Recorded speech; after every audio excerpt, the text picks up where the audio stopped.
Hey guys, welcome back to Hobby Universe Outdoors. I'm Len. Today I'm going to be removing this backhoe attachment from the subcompact utility tractor. And when I do that, I'll explain my process, but I'll also review some of the little things or little tricks that I've learned, or maybe some things that I struggled with the first couple times I did it, maybe to save you some aggravation down the road. And when I remove it, I'm going to be using this Be Expanded backhoe dolly to store it on. I've had that dolly for a couple years now. I really do like it quite a bit, and I'll explain my reasons for that. If you enjoy this video, please remember to hit that like button. If you're not a subscriber, please hit the subscribe button. And if you are a subscriber and you're just coming back for another visit, well, thank you. I appreciate it. This is the backhoe dolly from Be Expanded. It was specifically made for my backhoe, which is a 260B by John Deere. I've had it for about 2 years now, and I'm really happy with how it's performed and the quality. And those are some of the things I wanted to talk about as we go through this. When I received it, you get the steel frame, and then the 4 wheels are shipped separately. So 4 nuts and bolts per wheel, and you're up and running, ready to go. The quality on this is very good. The welds are good. The steel is real nice and heavy, which it should be, because that attachment is very heavy. So you certainly wouldn't want anything flimsy or with crappy welds. I also want to put it out there, I don't have a relationship with Be Expanded at all. I've talked about some of their items in other videos of mine, and I don't have a relationship, but I do like their product. It's made in the USA, and everything I've gotten from them so far has been rock solid and well built. One of the items I really do like on this dolly are the wheels, and those could easily be overlooked, but I am a big fan of the wheels, and I'll explain a little bit more why that is. So with the tractor parked on level ground and the parking brake set, I'm going to slide the dolly under the backhoe. And when I do that, I'm going to want to make sure that I'm centered side to side. And the best way to do that is to stand at the rear of the tractor and then just line up the dolly with, I don't know, some of these bolt holes or something. It'll give you an idea of where center should be. I know I'm in that position right now. And what I need to do is push the dolly underneath the backhoe until it is up against these bent pieces of steel. And what these will do is these will tell you you're into the right depth, but it'll also help hold it in place when you're removing it. And then once you have it off, it'll kind of rest up against those. And I'll show you what that looks like here in just a second. You can see the bottom of the frame of the backhoe is right up against that little angled piece of steel. That's where we want to be. Next, we're going to remove these top pins, and these top pins hold the top of the backhoe frame to the top of the tractor frame. To be able to remove those, we're going to have to lower the backhoe and push down on the cart, and what that'll do is that'll bring the whole backhoe assembly this way a little bit, relieving the pressure, and then those pins should pop right out.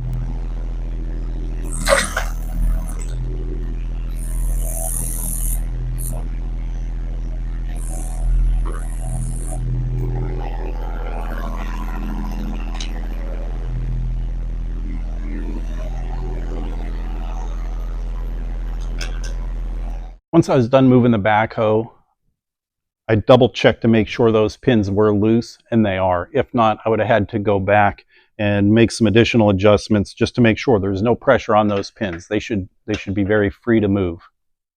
One thing you're going to want to make sure you do when you're removing the backhoe attachment from your tractor is that the seat is in this position, that it's pulled forward. If it was back in the seated position, the bracket that holds the seat on the tractor or on the backhoe attachment could get damaged or even break. I've seen videos on that. It would be easy to forget to do. You certainly don't want to have that happen to you. So just one of those things you're going to want to double check. Make sure the seat is pulled forward. Here's a better shot of the pin that we need to remove, and you can see it's loose. If that's not loose and it doesn't wiggle freely, then you're going to have to readjust your backhoe. You shouldn't have to pound that out. It should just float in there. One of the tricks to getting this out is that there's this cross pin that runs through it. So you have to lift up on that pin, and then that'll allow this pin to come out. So you've got this little cross pin that runs through the main pin, and what it does is it goes down into a little slot right there. So that's to keep it from coming out accidentally.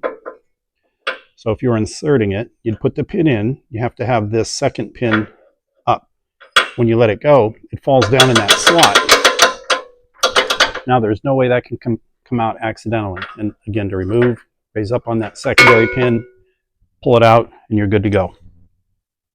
With the top pins removed, we're now going to use this lever and we're going to tilt the backhoe frame. And what that'll do is that'll release it off of the two lower pins. There's pins welded to the frame of the backhoe, and those engage pockets, I guess you'd call them, on the frame of the tractor. And I'll get you a close-up of those as well.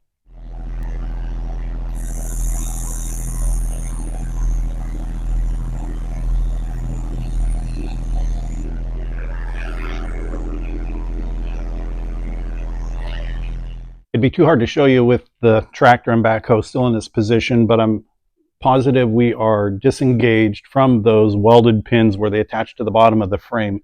Once I get this thing moved away, I'll get in there a little bit closer and show you what it is I'm talking about. But you can see now the frame of the backhoe is tilted backwards. That's what we were looking for. I'm going to pull the tractor ahead no more than maybe 3, 4, 5 inches, just enough to make sure that I am clear of those pins where they engage those pockets. And but what I want to be careful of is that I'm not putting a lot of pressure or pulling on the hydraulic hoses. We definitely don't want to do that. So that's something I'm going to keep my eye on. And before I actually move the tractor, I will go through and I'll check the hoses to make sure there's enough play. Again, I'm not looking for a lot. I need, a few inches, maybe like 4 or 5 inches, something like that. I'll make sure that I'm going to have that, and then I'll pull the tractor forward.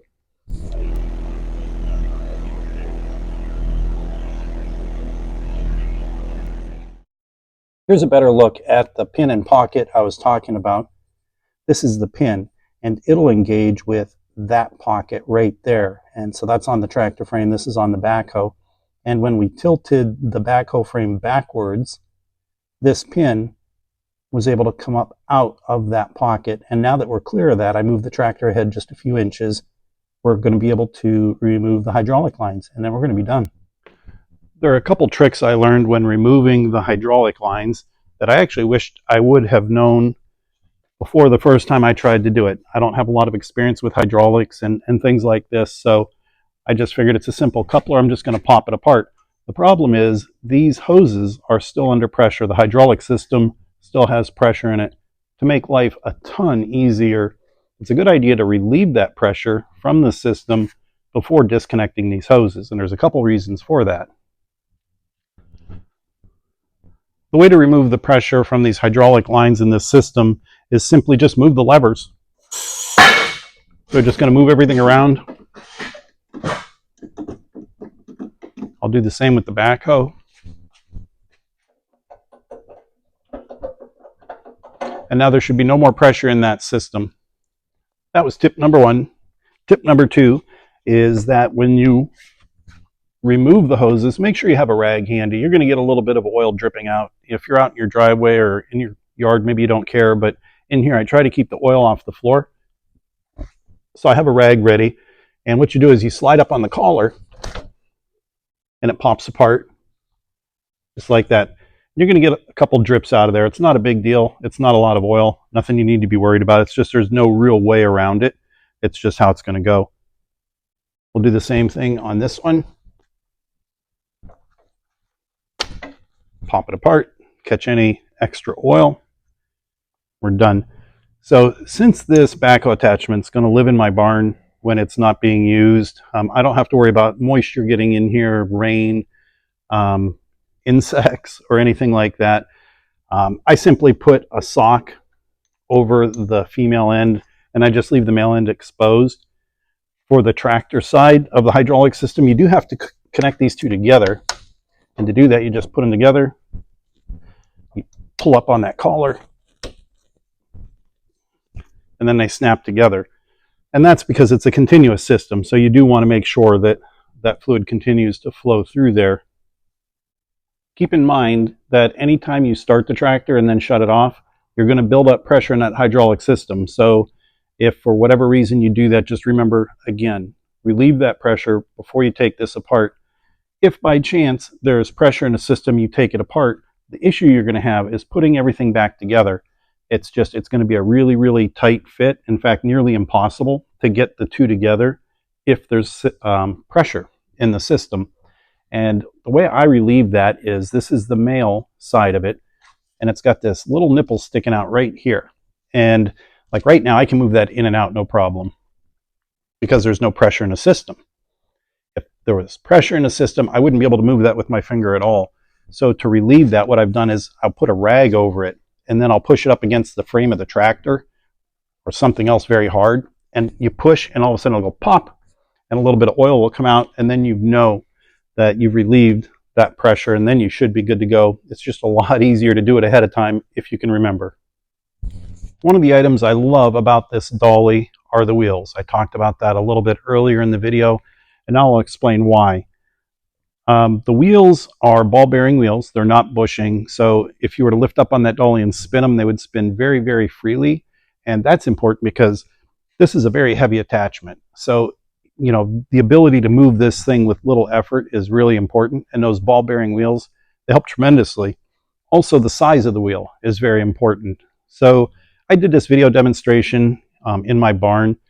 Truth be told, this thing actually lives. I've got a little tractor shed out back. It's more like a heavy-duty utility shed, and that's where this thing will live. And that floor is not completely smooth. That floor, some of the boards are different thicknesses. Maybe there'll be a little bit of mud or a small stone, a little chunk of wood or something. And if the wheels were small, like a standard caster that I'm used to seeing, maybe a couple inches, I think it would have trouble getting over little obstructions like that, whether it be uneven boards or whatever that might be. These larger wheels are able to get over some of these smaller obstacles within reason fairly easy. So that's a huge benefit. I also like the fact that they're made out of a not overly hard rubber. So they're not too soft. If they were too soft, there'd be too much rolling resistance, and I wouldn't like that. But also if they were too hard, almost like a steel wheel or a very, very hard poly or plastic, I wouldn't like that. They would be a little bit crunchy. These are just soft enough to where you get a tiny bit of rolling resistance, but man, does it roll smooth. And you know, considering the weight of the backhoe attachment, as easy as it is to move this thing, it still amazes me. In fact, if you have a floor that is not completely level, like in my tractor shed, this thing can actually move around on its own a little bit, so you're going to want to keep an eye on that.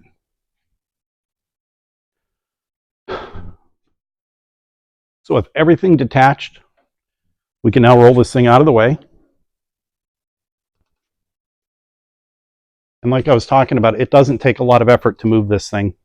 Nice, smooth. And just like that, we're done removing the backhoe off this John Deere subcompact utility tractor. I appreciate you taking the time to watch the video. If you enjoyed it and you learned something from it, please take a second, hit that like button. And if you're not already a subscriber, hit that subscribe button. Thanks again for watching. Be safe. Have a great rest of your day.